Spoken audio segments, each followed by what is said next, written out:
Deuxièmement, nous avons vu certaines scènes qui sont en mer.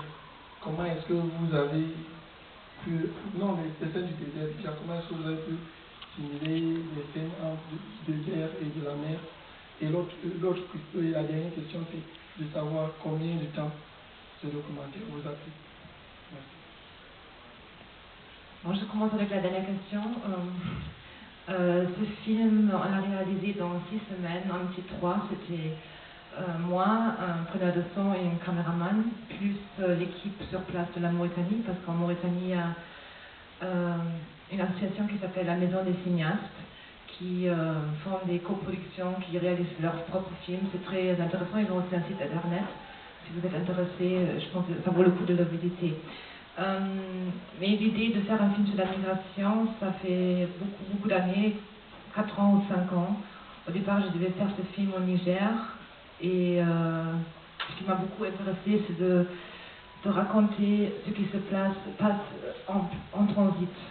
Parce qu'en Europe, on a souvent l'idée que les migrants sont devant la porte. Ce qu'on oublie, c'est que seulement 10% à peu près arrivent de l'autre côté. La plupart des voyageurs restent sur le continent africain dans les zones transit.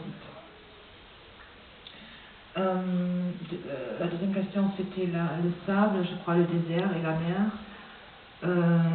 On a tourné avec une caméra HD.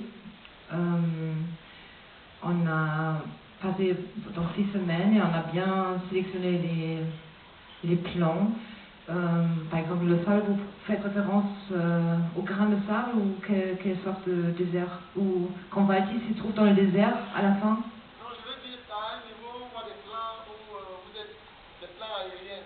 Ah, ça c'est. Je veux savoir comment. Ah d'accord, ça c'est le matériel d'archives qu'on a pu avoir avec la Guardia Civile. C'est pas nous qui l'ont tourné.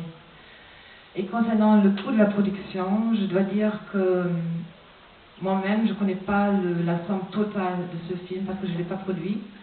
Mais je crois les 6 semaines, l'équipe, la post-production et tout ça, le budget c'est à peu près 350 000 €.